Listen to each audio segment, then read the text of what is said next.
Iblis Templar yang bijaksana. Nubuat Joachim, kisah cinta Ramon Llull, Santo Francis dan Buddha, Roger Bacon mengijak Thomas Aquinas, Templar Baphomet. Pada 1076, musim Turki mengambil alih Yerusalem dan mulai menganiaya para peziarah Kristen. Pasukan salib membebaskan Yerusalem, kemudian kalah lagi. Pada 1119, 5 kesatria bertemu di bawah kepemimpinan Hugo de Payens di lokasi penyaliban. Seperti para kesatria yang telah berkuda mencari cawan, mereka bersumpah untuk menjadikan diri mereka wadah yang layak untuk menampung darah Kristus. Demi melindungi para peziarah, mereka mendirikan markas mereka di tempat yang diyakini sebagai lokasi istal yang menempel pada kuil Solomon. Didirikan antara perang salib pertama dan kedua, mereka menjadi pasukan penyerbu dari Kristen. Kesatria Templar atau ordo tentara miskin pengikut Kristus dan kuil Solomon. Untuk menyebut gelar lengkap mereka, selalu mengenakan celana kulit domba di balik pakaian luar sebagai simbol kesucian dan dilarang mencukur jenggot. Mereka tidak boleh memiliki apa-apa selain sebilah pedang, menjaga semua properti secara bersama-sama. Mereka tidak pernah meminta belas kasihan dari pihak musuh, hanya mundur jika kemungkinannya adalah 3:1. Dan meskipun boleh mundur, mereka pada akhirnya akan selalu harus berjuang sampai mati. Santo Bernard de Clairvaux, pendiri monastik Sistercian dan gerejawan paling berpengaruh pada masa itu, menuliskan aturan atau buku panduan Templar pada 1128 sehingga mereka secara resmi menjadi sebuah ordo keagamaan. Bernard mengatakan tentang Templar bahwa mereka tidak mengenal rasa takut, bahwa salah satu dari mereka seringkali membuat lari 1000 orang, bahwa mereka lembut melebihi domba, menyeramkan melebihi singa, dan mereka adalah biaran paling lemah lembut dan kesatria paling pemberani. Bukti arkeologi tampaknya mengonfirmasi bahwa Templar mungkin saja memiliki suatu motif tersembunyi dalam mendirikan markas mereka untuk menggali kuil lokasi tersebut. Artefak Templar telah ditemukan di dalam terowongan jauh di bawah sana. Terowongan ini telah terhalang bebatuan padat dalam suatu arah yang pastinya akan membawa mereka langsung ke bagian bawah lokasi yang diduga sebagai ruang maha suci. Upacara inisiasi Templar jelas menggabungkan tradisi-tradisi yang berbeda, termasuk sufisme dan kebijaksanaan kuil Solomon. Seekor domba disembelih dari tubuhnya, serta tali dibuat dan dikalungkan di leher sang kandidat. Ia dituntun ke ruang inisiasi. Dengan tali itu, ia telah disuruh bersumpah bahwa niatnya benar-benar murni di bawah ancaman hukuman mati. Dan kini sang kandidat bertanya-tanya apakah sang Grandmaster bisa melihat ke dalam jiwanya secara gaib. Apakah ia akan mati? Sang kandidat mengalami cobaan menakutkan seperti yang harus dialami para kandidat inisiasi oleh Zarathustra, melibatkan konfrontasi dengan kekuatan jahat yang mengerikan, sehingga mereka akan siap untuk menghadapi kematian dan kegerian apapun yang mungkin mereka hadapi dalam kehidupan nantinya atau setelah kematian. Konfrontasi dengan iblis dalam inisiasi ini akan kembali menghantui para Templar, tetapi selama 200 tahun, jiwa kekuasaan mereka dan suatu organisasi yang ketat membuat mereka sangat berhasil dalam memengaruhi, jika bukan mengarahkan urusan dunia. Karena banyak bangsawan yang bergabung dengan ordo tersebut menyerahkan hak atas properti mereka, Templar menjadi kaya raya. Mereka menciptakan surat-surat piutang sehingga uang bisa dikirimkan tanpa risiko kecurian oleh perampok. Kuil mereka di Paris menjadi pusat keuangan Prancis. Mereka dalam beberapa hal merupakan pelopor bank yang berguna dalam mempersiapkan kebangkitan kelas-kelas pedagang Templar juga merupakan pelindung sekat-sekat perdagangan pertama yang akan menjadi independen dari raja dan bangsawan. Dengan nama Compagnons du Devoir, sekat-sekat ini bertanggung jawab terhadap proyek-proyek pembangunan. Templar memelihara kode etik dalam bisnis dan melindungi janda dan anak yatim para anggota. Pada akhir abad ke-12, tantangan-tantangan lain terhadap supremasi gereja bermunculan. Pada 1190 sampai 1191, Richard si Hati Singa, cucu Guillaume dari Poitiers, Troubadour pertama, kembali dari Perang Salib ketiga. Ia berhenti mengunjungi seorang petapa gunung yang terkenal karena anugerah nubuatnya. Laporannya kembali bersama Richard. Sungguh kabar buruk yang ada di balik turun itu. Lahir di sebuah desa kecil di Calabria pada sekitar 1135, Joachim sudah hidup sebagai seorang petapa selama bertahun-tahun sebelum bergabung dengan sebuah biara dan akhirnya mendirikan biara Fjord sendiri di pegunungan. Ia berusaha memahami wahyu dari Santo Yohanes, bergulat dengannya sebagaimana yang dijelaskannya dan kalah. Lalu pada suatu pagi hari Paskah, ia terbangun sebagai seorang manusia baru. Setelah dia dianugerahi sebuah kemampuan pemahaman baru, komentar-komentar bersifat nubuat yang kemudian mengalir dari dirinya akan memengaruhi pemikiran spiritual dari kelompok-kelompok mistis seluruh Eropa selama abad pertengahan dan kemudian kaum Rosicrucian. Ada dimensi kabalistis dalam tulisan-tulisan Joachim, meskipun buku-buku penting Kabbalah belum dipublikasikan. Barangkali hasil dari persahabatannya dengan Petrus Alfonsi, seorang pemeluk Yahudi asal Spanyol.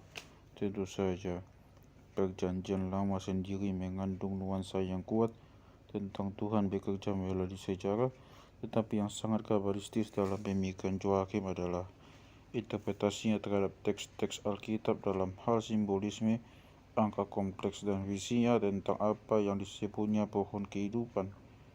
Ia menerbitkan sebuah diagram tentang pohon ini 200 tahun sebelum sebuah gagasan serupa diterbitkan oleh kaum Kabbalah yang kemungkinan besar dengan memanfaatkan tradisi lisan yang ditemuinya melalui persahabatannya dengan Alfonsi.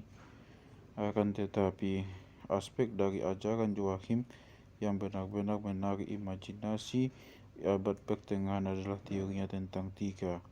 Ia berpendapat bahwa jika Perjanjian Lama adalah zaman Bapa yang telah menyerukan rasa takut dan ketaatan, dan jika Perjanjian Baru adalah zaman Sang Putra, zaman gereja dan keimanan, maka realitas Trinitas menunjukkan suatu zaman ketiga akan datang, sebuah zaman Roh Kudus. Kemudian gereja tidak akan lagi diperlukan karena ini akan menjadi sebuah zaman kebebasan dan kasih sayang. Karena Joachim merupakan seorang inisiat, ada juga dimensi astrologis dalam pemikirannya yang biasanya dipoles oleh para komentator gereja. Zaman Aries adalah zaman Sang Bapa, Pisces adalah zaman Sang Putra, dan Aquarius adalah zaman Roh Kudus. Joachim menubuatkan bahwa akan ada sebuah masa transisi dari zaman kedua ke zaman ketiga. Ketika sebuah orde baru, orang-orang spiritual akan mendidik umat manusia. Ketika Elia akan muncul kembali, sebagaimana yang dinubuatkan dalam ayat terakhir Perjanjian Lama dalam kitab Maleakhi. Elia akan menjadi pelopor Mesias turun ke dunia untuk mengantarkan inovasi besar. Joachim juga menubuatkan bahwa Antikristus akan menjelma sebelum zaman ketiga dimulai. Seperti yang akan kita lihat, nubuat Joachim masih memikat perkumpulan rahasia hingga saat ini. Ramon Lull, Dr. Illuminatus, adalah seorang visionaris untuk kaum muslim yang pemikirannya penuh gagasan-gagasan dari Islam.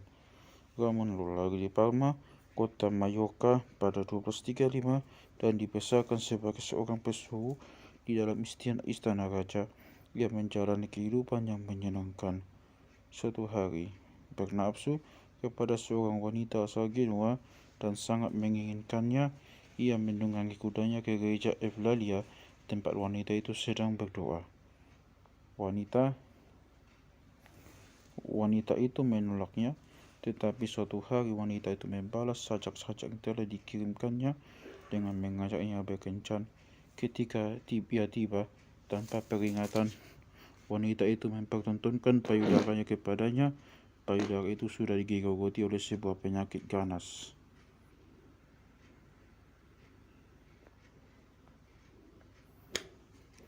Kejutan ini menandai awal dari proses perpindahan keyakinan Lul. Hal ini membentuk sudut pandangnya terhadap dunia sebagai sebuah tempat berosilasinya titik-titik ekstrim, di mana penampakan mungkin saja menutupi kebaikan mereka. Dalam bukunya yang paling terkenal, The Book of the Lover and the Beloved, ia bertanya kapan tiba waktunya di mana air yang mengalir ke bawah akan berubah sifatnya dan naik ke atas. Ia membicarakan kekasih yang jatuh di tengah semak berduri. Tapi bagaimana baginya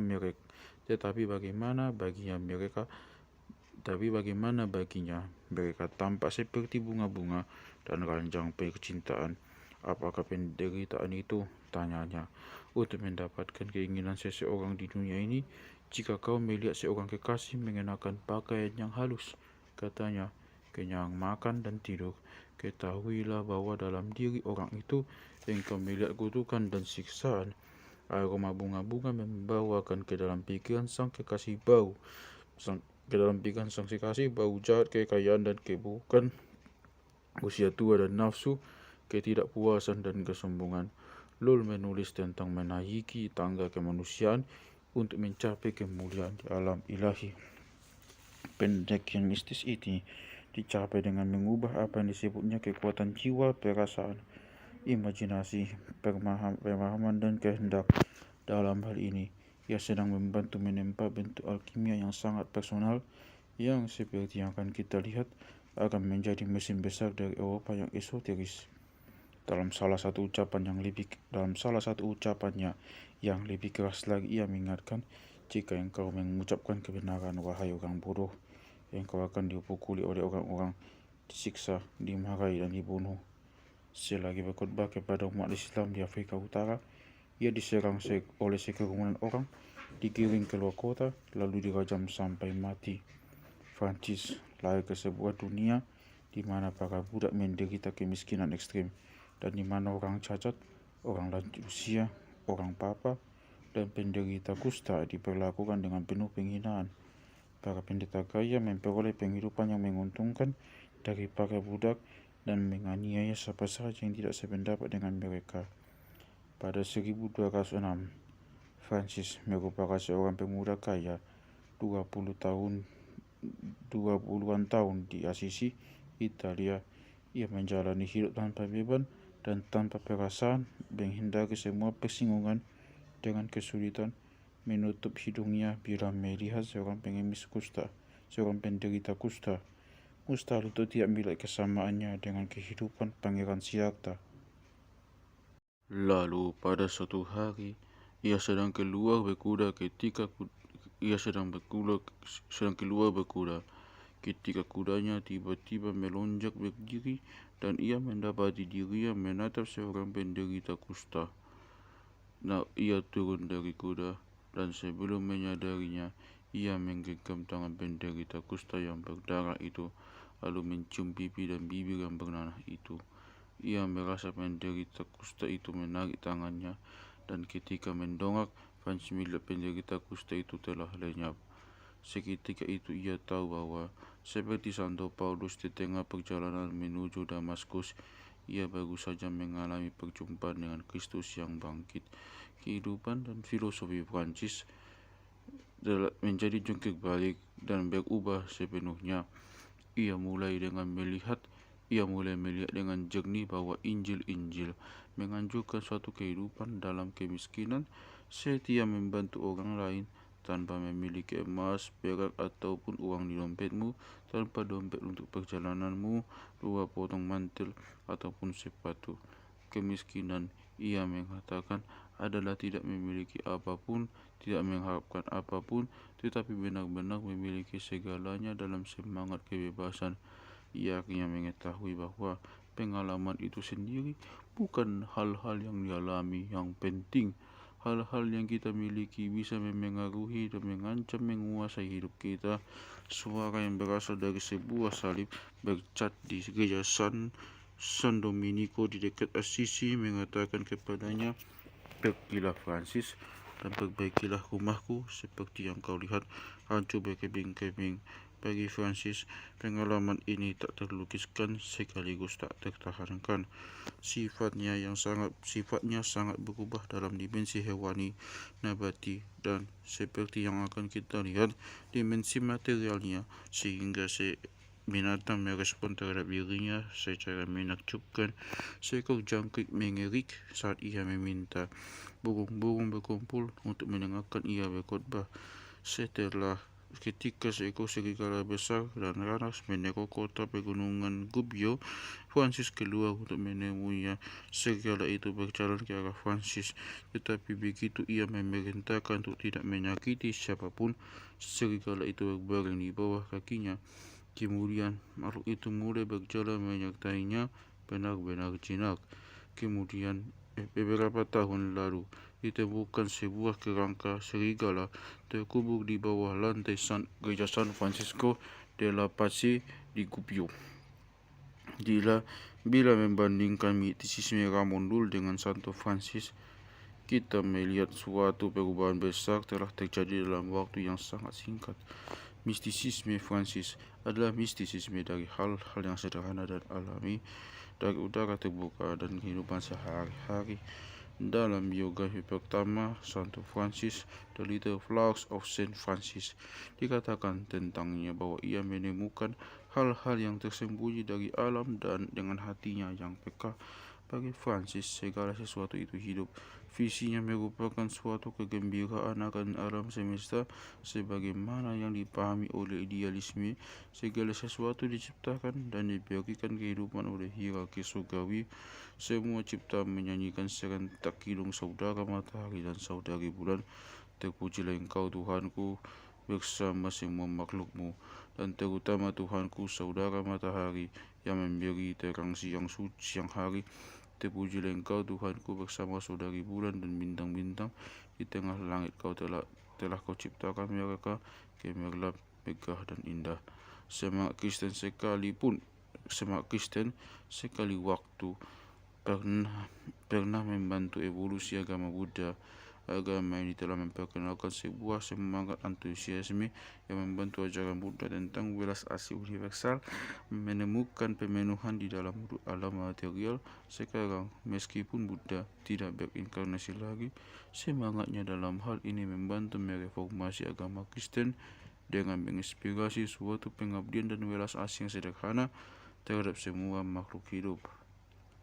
Menjelang akhir hayatnya, Francis sedang bermeditasi di Gunung La Verna, berdua di luar kamar pertapaannya, ketika tiba-tiba seluruh langit bersinar terang benderang, dan sesosok seraf bersayap 6 menampakkan diri di hadapannya. Francis menyadari bahwa makhluk besar ini memiliki wajah yang sama dengan yang pernah dilihatnya pada salib bercat yang membuatnya mulai menjalankan misinya. Ia memahami bahwa Yesus Kristus sedang mengutusnya untuk sebuah misi baru. Tak lama setelah meninggalkannya, Santo Francis masalah muncul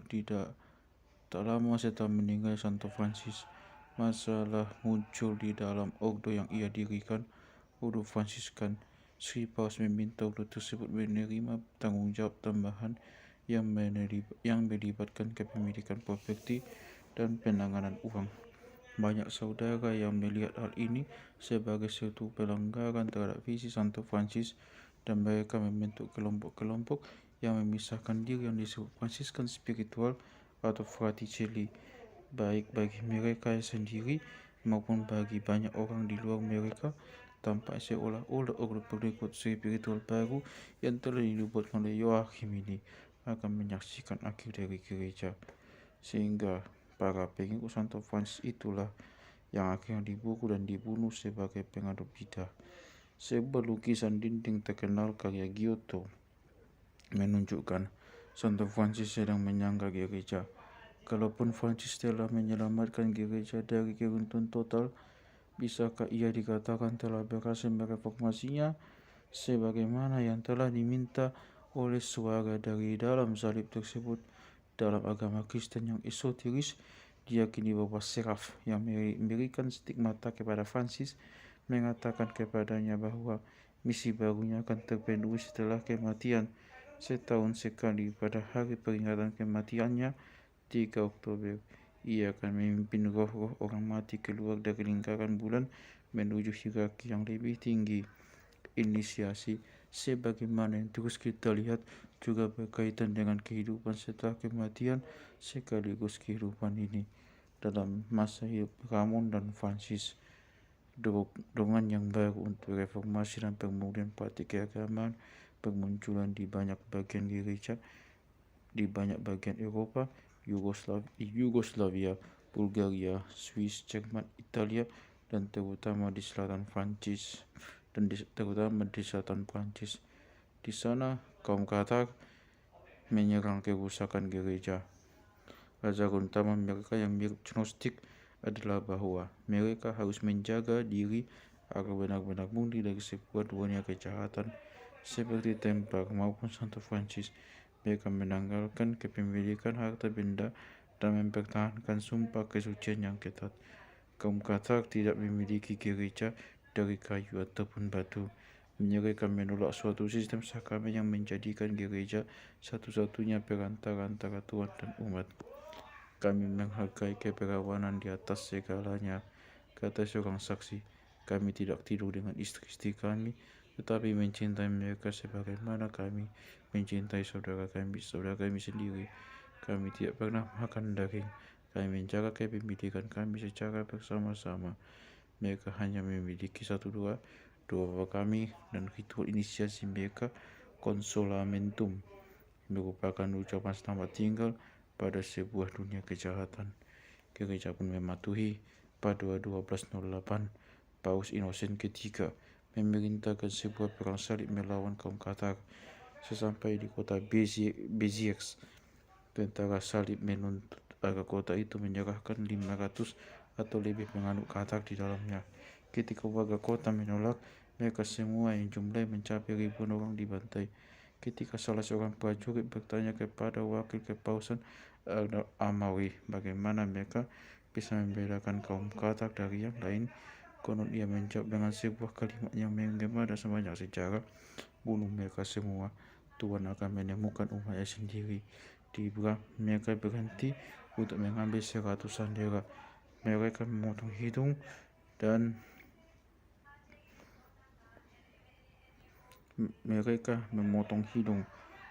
bibir atas mereka, kemudian membutakan semua sandera kecuali satu orang yang memimpin arak-arakan ke kastil di Laval.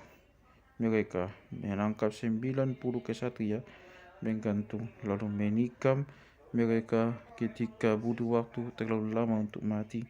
Seluruh pasukan tawanan dibakar hidup-hidup di Minerve pada 1244. Beberapa penganut bid'ah yang tersisa yang selamat dari sebuah pengepungan kastel puncak gunung di Montségur selama 9 bulan menyerahkan diri.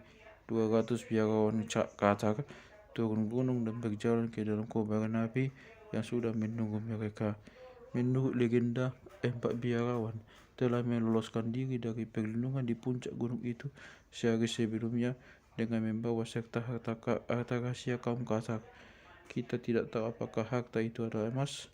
Kita tidak tahu apakah harta ini adalah emas, religi, atau doktrin rahasia, tetapi mungkin terlalu mudah untuk meromantisisme kaum Katar.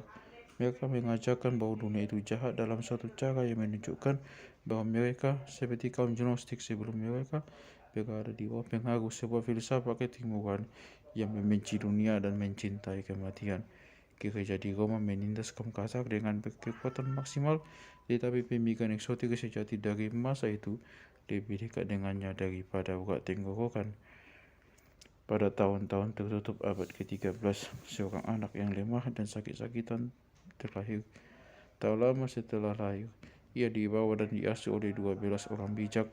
Menurut catatan Rudolf Steiner, mereka tinggal di sebuah bangunan yang dulu milik Templar di Montsalvat, di perbatasan antara Prancis dan Spanyol. Karena anak itu benar-benar dijauhkan sama sekali dari dunia luar, penduduk setempat tidak bisa ambil apapun tentang sifat ajaibnya. Ia dipenuhi semacam semangat yang kuat dan menyala, sehingga tubuh kecilnya menjadi tembus pandang. Ke-12 orang itu menginisiasinya pada sekitar 1254 dan ia meninggal tak lama setelah itu, setelah membagi visi spiritual dengan mereka yang telah mengasuhnya. Ke-13 orang itu telah membantu mempersiapkan inkarnasi berikutnya ketika ia akan mengubah wajah Eropa. Albertus lahir pada 1193, tampaknya menjadi seorang bocah yang membosankan dan bodoh, hingga terinspirasi oleh sebuah visi tentang perawan Maria. Lalu ia mulai melanjutkan studinya dengan rajin sekali, sehingga dengan cepat menjadi filsuf paling terkemuka di Eropa. Ia mempelajari pengetahuan, fisika, kedokteran, arsitektur, astrologi dan alkimia Aristoteles. Teks ringkas dan berat Tablet of Hermes Trismegistus yang berisi aksioma hermetik utama, semakin tinggi semakin rendah, muncul kali pertama dalam sejarah eksoteris sebagai bagian dari perpustakaannya. Ia hampir pasti mengeksplorasi metode-metode dalam meramalkan keberadaan logam jauh di dalam bumi dengan menggunakan teknik-teknik okultisme. Konon ia menciptakan sebuah otomaton aneh yang disebut android yang mampu berbicara, bahkan mungkin berpikir dan bergerak sesuai kehendak bebasnya sendiri. Automaton itu terbuat dari kuningan dan logam-logam lainnya yang dipilih karena kesesuaian magis mereka dengan benda-benda langit, dan Albertus menghidupkannya dengan mengembuskan mantra-mantra magis ke dalamnya serta dengan doa-doa. Legenda bahwa Albertus Magnus adalah arsitek dari katedral kononnya mungkin berasal dari penulisannya atas Liber Constructionum Alberti yang berisi operatif Freemason rahasia, termasuk peletakan fondasi katedral sesuai garis-garis astronomis. Kisah-kisah tentang perjalanan bawah tanah seperti yang dilakukan oleh Albertus Magnus untuk menemukan logam seringkali merupakan cara untuk menyinggung inisiasi bawah tanah.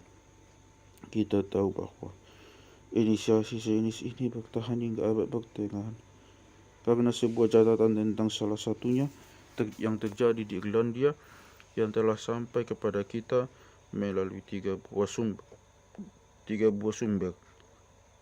Seorang prajurit bernama Owen yang mengabdi kepada Raja Stephen di Inggris pergi ke biara Santo Patrick di Donegal. Owen berpuasa selama 9 hari, mengelilingi biara dan melakukan ritual mandi pemurnian. Pada hari ke-9, ia diizinkan memasuki ruang bawah tanah yang dari sana semua yang masuk tidak kembali. Di sana ia berbaring di dalam sebuah liang makam. Satu-satunya cahaya berasal dari celah tunggal. Malam itu, Owen dikunjungi oleh 15 orang berjubah serba putih yang memperlihatkan bahwa ia akan menjalani sebuah ujian. Kemudian tiba-tiba sepasukan iblis muncul. Mereka menahannya di atas kobaran api sebelum menunjukkan kepadanya adegan-adegan penyiksaan seperti yang digambarkan oleh Virgil. Akhirnya, 2 orang tua datang untuk membimbingnya dan menunjukkan Owen sebuah visi tentang surga. Albertus adalah pembimbing spiritual Thomas Aquinas yang hampir 33 tahun lebih muda darinya. Tampaknya Thomas menghancurkan android milik gurunya hingga berkeping-keping dalam beberapa catatan karena ia percaya bahwa benda itu menyeramkan. Dalam catatan lain, benda itu tidak mau berhenti berbicara. Aquinas masuk ke Universitas Paris untuk mempelajari Aristoteles darinya, tetapi ia menemukan bahwa Aristotelian Ternyata seorang Muslim, Averroes, berpendapat bahwa logika Aristotelian menunjukkan agama Kristen itu tidak masuk akal. Apakah logika menguasai agama? Semua spiritualitas sejati. Karya sepanjang hidup Aquinas memuncak dalam Summa Theologica yang masif. Barangkali karya teologi paling berpengaruh yang pernah ditulis. Tujuannya adalah berusaha menunjukkan bahwa filsafat dan agama Kristen tidak hanya kompatibel, mereka menjelaskan satu sama lain. Aquinas menerapkan pisau analisis paling tajam terhadap pemikiran tentang alam rohani. Ia mampu mengkategorikan makhluk-makhluk dari hierarki surgawi, kekuatan besar alam semesta yang menciptakan bentuk-bentuk alamiah, serta menciptakan pengalaman subjektif kita. Summa berisi, misalnya, ajaran definitif gereja tentang 4 elemen, dan hal ini dicapai dengan sebuah kecerdasan yang hidup dan menembus ketimbang sebuah perubahan yang melemahkan semangat tentang dogma yang mati. Dengan demikian, Aquinas merupakan tokoh suci dalam sejarah rahasia karena kemenangan kecerdasannya yang luar biasa terhadap Averroes mencegah dikuasainya Eropa oleh materialisme ilmiah beberapa ratus tahun terlalu dini. Sekali lagi penting untuk mengingat bahwa kemenangan ini dicapai dari sudut pandang pengalaman pribadi langsung atas alam rohani. Tidak ada keraguan sedikit pun bahwa Thomas Aquinas, sebagaimana Albertus Magnus, adalah seorang alkemis yang percaya bahwa adalah mungkin untuk memanfaatkan kekuatan roh tanpa wujud untuk memengaruhi perubahan-perubahan dalam alam material. Dari sekian banyak teks alkimia yang dikaitkan dengannya, para cendekiawan menerima setidaknya satu teks yang tidak diragukan lagi asliannya. Guna memahami hal ini dengan lebih baik, rasanya berguna bila membandingkan ia dengan tokoh sezamannya, Roger Bacon. Hari ini, alkimia tampaknya merupakan satu aktivitas yang aneh dan remeh. Sebetulnya hal ini cukup agak bagi semua umat Katolik yang pergi ke gereja, karena itulah yang terjadi pada puncak dari misa. Aquinas lah yang kali pertama merumuskan doktrin transubstansi dari roti dan anggur. Apa yang ia jelaskan pada dasarnya merupakan proses alkimia di mana substansi dari roti dan anggur mengalami perubahan dan sebuah transubstansiasi paralel terjadi dalam tubuh manusia. Misa tersebut tidak hanya menghadirkan sebuah bingkai pemikiran baru, sebuah tekad baru untuk berbuat lebih baik, tetapi juga perubahan fisiologis yang vital. Bukan kebetulan bahwa Aquinas merumuskan doktrinnya pada masa yang sama saat kisah-kisah tentang cawan mulai beredar. Semua yang menggambarkan proses yang sama walaupun menggunakan metode yang berbeda. Meskipun bermusuhan, Bacon mengejek Aquinas karena hanya mampu membaca Aristoteles dalam bentuk terjemahan. Baik Aquinas maupun Bacon merupakan perwakilan dari golongan besar pada zamannya.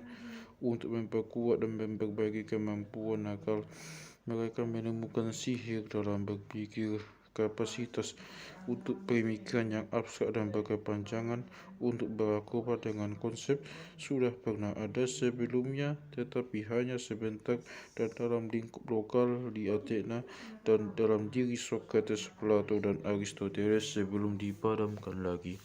Sebuah tradisi yang baru, hidup dan lebih tahan lama, muncul bersama Aquinas dan Bacon. Keduanya menempatkan pengalaman di depan kategori-kategori tradisi yang sudah lama dan mati, dan keduanya merupakan pria yang sangat religius yang berusaha memperbagi keyakinan agama mereka berdasarkan pengalaman. Tanpa pengalaman, kata Bacon, adalah mustahil untuk mengetahui apapun. Bacon lebih praktis lagi, tetapi ketika ia menjelajahi kapasitas supernatural dari pikiran, ia menggunakan entitas-entitas dari hierarki spiritual yang sama yang sudah dikategorikan oleh Aquinas. Keduanya menerapkan analisis dan logika yang ketat, dan mistisisme mereka cukup berbeda dengan mistisisme kaum Katak yang membabi buta dan terlalu bersemangat. Sebagai seorang cendekiawan muda di Oxford pada 1250-an, Roger Bacon memutuskan, sebagaimana Pythagoras sebelum dirinya, untuk mengetahui segala sesuatu yang perlu diketahui. Ia ingin menyampaikan bahwa ke dalam dirinya sendiri semua hal yang telah diketahui oleh para cendekiawan di istana Harun al-Rashid. Roger Bacon menjadi gambaran seorang penyihir dikenal sebagai Dr. Mirabilis. Ia kadang-kadang muncul di jalan-jalan di Oxford mengenakan jubah khas Islam.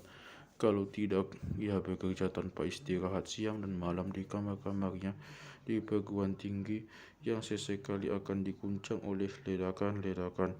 Bacon menyibukkan diri melakukan eksperimen praktis, misalnya dengan logam dan magnet, menemukan bubuk mesiu secara mandiri dari Cina, atau menakut-nakuti para muridnya dengan menyorotkan cahaya pada sebuah kristal untuk menghasilkan pelangi, sesuatu yang sampai saat itu orang-orang percaya hanya Tuhan yang mampu melakukannya. Ia juga memiliki kaca teropong ajaib yang memungkinkannya melihat sejauh 50 mil ke segala arah. Karena ia tidak seperti orang lain yang hidup pada masa itu sudah memahami sifat-sifat lensa. Akan tetapi tidak diragukan lagi kebenarannya bahwa Bacon juga memiliki kekuatan di luar kemampuan yang dapat dijelaskan ilmu pengetahuan pada hari ini. Ia mengirimkan karya lengkapnya kepada Paus Clement keempat. Di dalam pikiran seorang anak 12 tahun bernama John, yang diajarkannya untuk mengenal di luar kepala semua bukunya yang banyak hanya dalam waktu beberapa hari. Bacon menggunakan sebuah metode yang melibatkan doa-doa dan simbol-simbol magis. Demikian pula, ia mampu mengajari para muridnya bahasa Ibrani dengan fasih sekali, sehingga mereka bisa membaca semua kitab suci dalam hitungan minggu. Semua sihir adalah suatu kekuatan pikiran terhadap materi, sebagaimana yang mulai kita lihat. Filsafat esoteris berkaitan dengan metode-metode untuk mengembangkan kemampuan pikiran sehingga hukum-hukum alam dapat dimanipulasi. Dalam diri Bacon, kemampuan akal dan imajinasi sangat maju, dan masing-masing saling memengaruhi. Pada 1270 ia menulis, adalah mungkin untuk membuat mesin-mesin navigasi yang tidak memerlukan orang untuk menjalankan mereka, sehingga kapal-kapal penjelajah laut yang sangat besar bisa berlayar dengan hanya satu orang untuk mengemudikannya, dan dengan kecepatan yang lebih besar dibandingkan jika mereka penuh orang yang menjalankannya. Dan kereta-kereta bisa diciptakan yang akan bergerak dengan kecepatan yang tak dapat diperkirakan tanpa binatang penarik. Mesin-mesin terbang dapat dibangun sehingga seorang manusia yang duduk di tengah-tengah mesin itu dapat menjalankan sebuah instrumen di mana sayap-sayap tiruan akan mengepak-ngepak di sana. Pada abad pertengahan, pria yang luar biasa ini memiliki visi yang lengkap akan dunia teknologi modern yang diciptakan oleh ilmu pengetahuan eksperimental. Bacon merupakan seorang penganut Fransiskan yang, seperti pendiri Ordonya, mendambakan sebuah dunia yang lebih baik, lebih bersih, lebih ramah bagi masyarakat yang miskin dan tanpa harta benda. Ada sebuah titik penting dalam The Name of Rose karya Umberto Eco, karya ketika William dari Baskerville, jagoan Eco yang mirip Sherlock Holmes, menjelaskan bahwa ada dua bentuk sihir. Sihir iblis yang berusaha menyakiti orang lain dengan cara-cara terlarang, dan sihir suci yang menemukan kembali rahasia-rahasia alam, sebuah ilmu pengetahuan yang hilang yang diketahui oleh orang-orang terdahulu. Sebagaimana para alkemis Arab memang memengaruhinya, Bacon bekerja pada perbatasan antara sihir dan ilmu pengetahuan, dan perbatasan ini kita akan lihat pada dasarnya merupakan pengertian dari alkimia tersebut. Bacon menulis sebuah risalah yang berjudul The Mirror of Alchemy, dan senang mengingat sebuah ucapan dari seorang cendekiawan besar, Kabbalah Saint Jerome, kau akan menemukan banyak hal cukup luar biasa dan di luar batas-batas kemungkinan yang benar untuk semua itu. Pada 1273, Thomas Aquinas mendekati penyelesaian Summa Theologicanya yang masif sedang menjalani misa di sebuah gereja di Naples. Ketika mengalami pengalaman mistis yang luar biasa, ia menulis, apa yang telah tersingkapkan kepadaku saat ini membuat semua yang sudah kutuliskan tidak lebih bernilai bagiku dibandingkan setumpuk jerami. Kita sudah mendapat petunjuk tentang pelatihan imajinasi dalam diri Lul dan Bacon. Tentu saja, kaum idealis memiliki pandangan yang lebih tinggi tentang imajinasi dibandingkan kaum materialis. Bagi kaum idealis, imajinasi merupakan suatu kemampuan untuk memahami realitas yang lebih tinggi. Disiplin pelatihan imajinasi merupakan bagian penting dalam praktik esoteris, inisiasi dari perkumpulan rahasia, dan bahkan dari sihir. Bagi kaum esoteris dan okultis, imajinasi juga penting karena imajinasi adalah kekuatan kreatif luar biasa di alam semesta. Alam semesta adalah ciptaan imajinasi Tuhan. Imajinasi, seperti yang sudah kita lihat dalam bab 1, adalah emanasi pertama, dan imajinasi kita lah yang memungkinkan kita untuk menafsirkan penciptaan dan untuk memanipulasinya. Kreativitas manusia, baik magis maupun non-magis, adalah hasil dari sebuah penyaluran tertentu dari kekuatan imajinasi. Dalam ranah kimia misalnya, sperma digambarkan tercipta oleh imajinasi. Ini merupakan satu cara untuk mengatakan bahwa imajinasi tidak hanya menginformasikan hasrat, tetapi juga memiliki kekuatan untuk mengubah sifat-sifat material kita. Transformasi magis yang kuat dalam alam material di luar tubuh mereka dapat diciptakan oleh para inisiat yang mengetahui cara memengaruhi kekuatan kreatif dari imajinasi ini.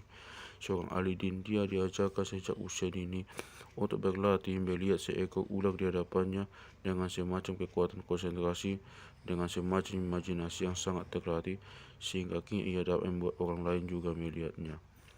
Tentu saja ada bahaya dalam semua penekanan terhadap imajinasi ini, sehingga membawa kita semakin mendekati fantasi.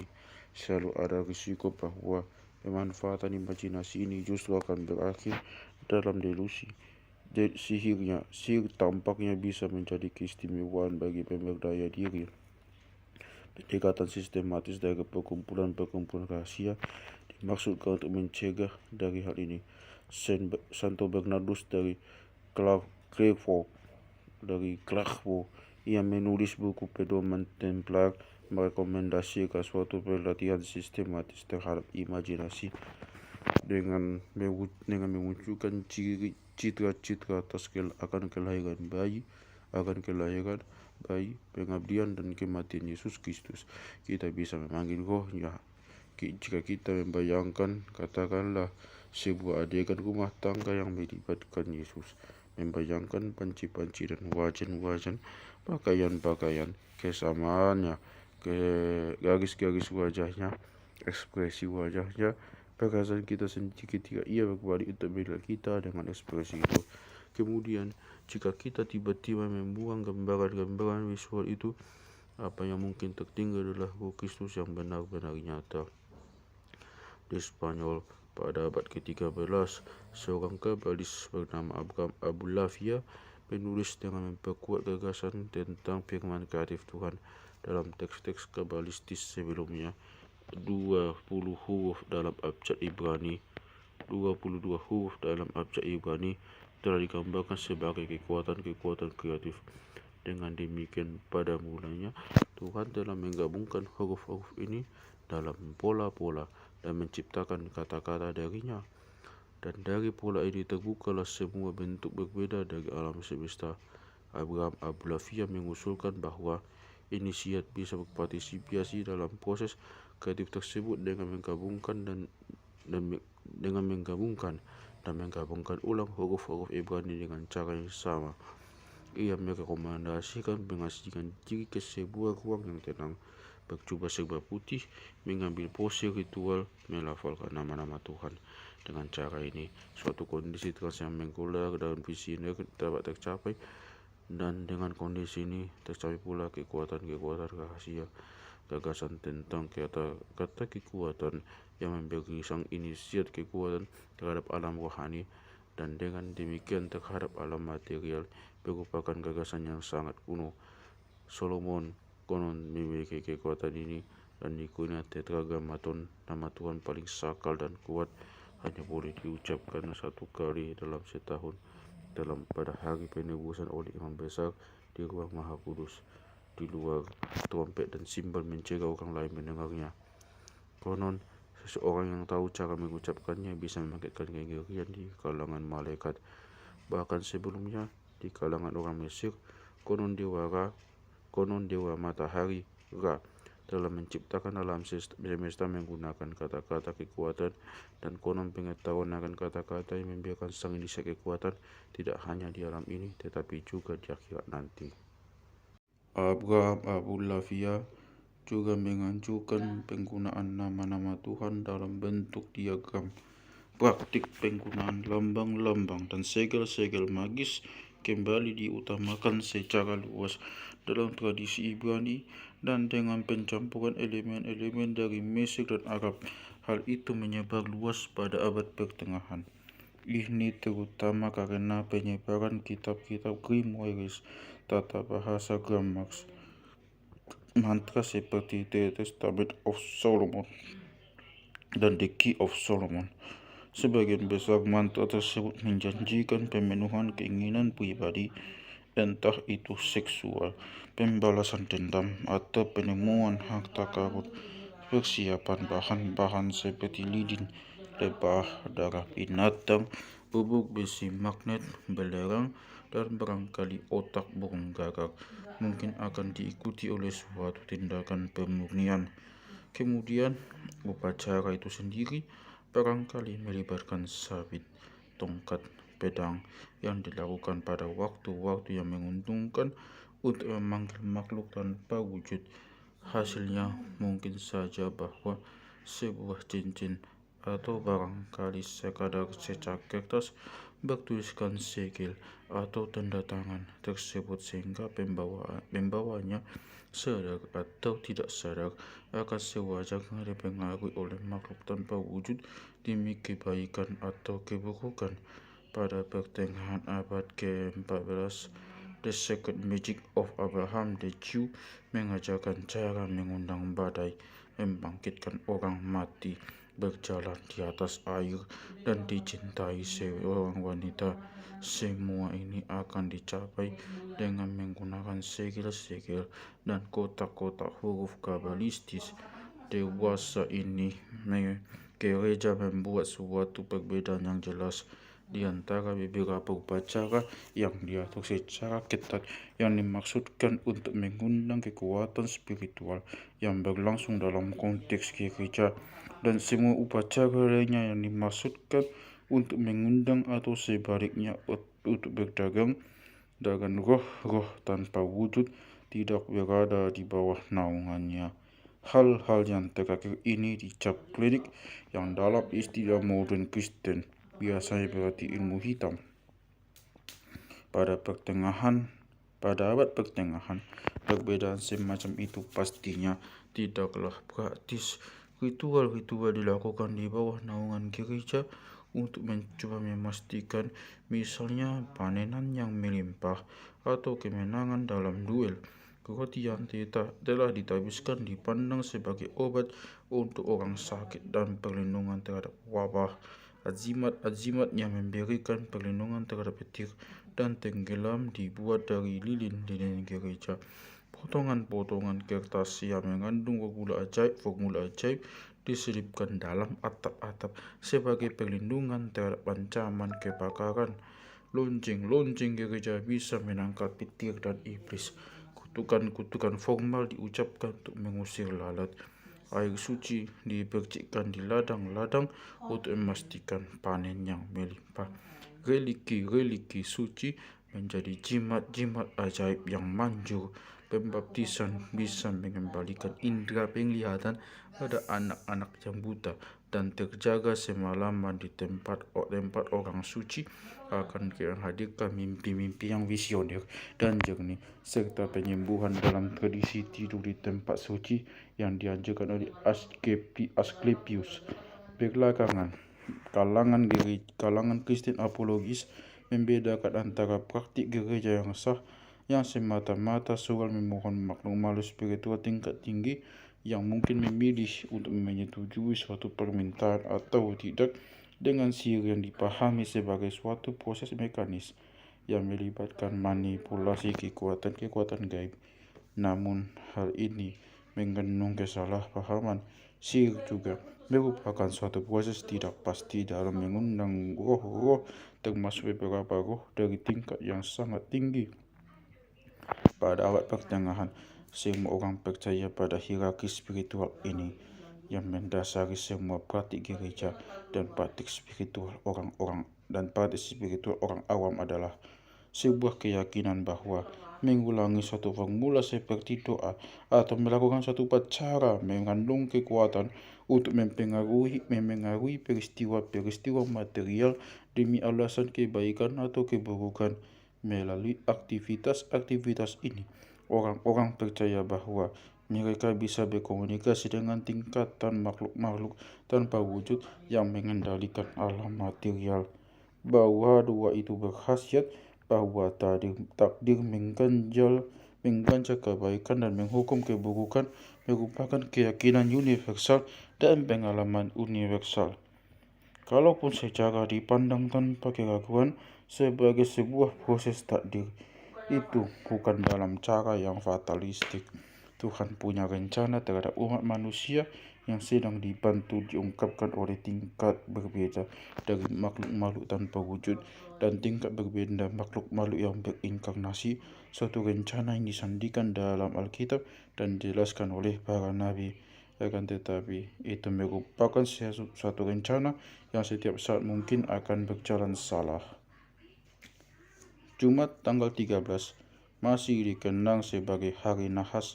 Pada Jumat 13 Oktober 1307, raja-raja dunia akhirnya bergerak untuk berusaha membasmi pengaruh esoteris yang mereka khawatir telah tumbuh semakin jauh di luar kendali. Tepat sebelum fajar, para seneschal, penguasa daerah di Prancis bertindak atas nama Raja Prancis Philip yang terang, mendatangi kuil-kuil dan pondokan para Templar, menangkap sekitar 15.000 orang di kuil Paris, pusat besar keuangan Prancis. Mereka menemukan sebuah ruangan rahasia berisi sebuah tengkorak, 2 buah tulang paha, dan selembar kain kawan putih pemakaman yang tentu saja merupakan hal yang akan Anda temukan jika membawa sebuah kuil Freemason saat sekarang ini.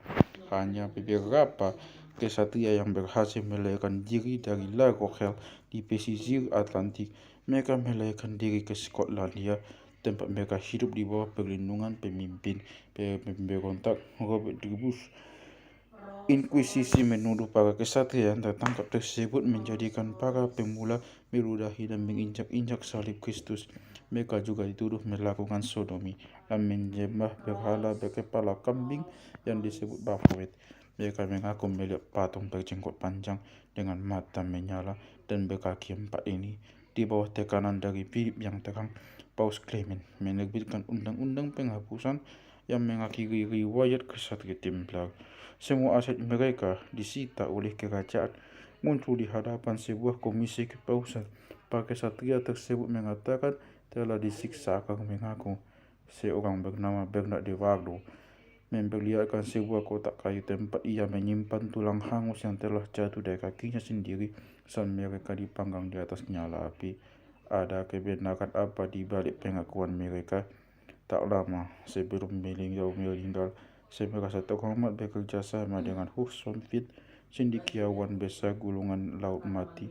Sonfit mengaku melakukan banyak hal dalam menjelaskan kepada para cendekiawan Kristen tentang akar Yahudi dari perjanjian baru yang sampai sekarang diabaikan atau disalahpahami. Soundville mengetahui tentang sandi atbas, di mana huruf pertama dari satu alfabet menggantikan huruf terakhir, huruf kedua menggantikan huruf terakhir, dan huruf kedua menggantikan huruf kedua, dan seterusnya. Ia juga tahu bahwa sandi ini telah digunakan untuk mengisi pesan dalam kitab Yeremia dan beberapa gulungan laut mati. Naluri membawanya untuk mencoba pada kata Baphomet. Dengan cara ini ia menemukan tersandikan dalam Baphomet kata wisdom, ya kebijaksanaan. Bagaimanapun personifikasi kebijaksanaan yang para Templar akui berhubungan dengannya adalah dewa kebijaksanaan duniawi berkepala kambing. Sejak zaman Zarathustra, upacara inisiasi telah menanamkan kepada diri sang kandidat kondisi-kondisi yang berubah di mana ia menjalani cobaan-cobaan yang mengerikan, diserang oleh iblis sehingga siap menghadapi hal terburuk yang diberikan kehidupan ini dan kehidupan setelah kematian nanti. Kini para penyiksa listrik dari inkuisisi tersebut mampu menimbulkan rasa sakit semacam itu terhadap korban-korban mereka sehingga mereka memasuki kembali suatu kondisi kesadaran yang berubah, dan pada saat itulah Raja Iblis Baphomet muncul lagi di hadapan mereka, kali ini mengalami kemenangan.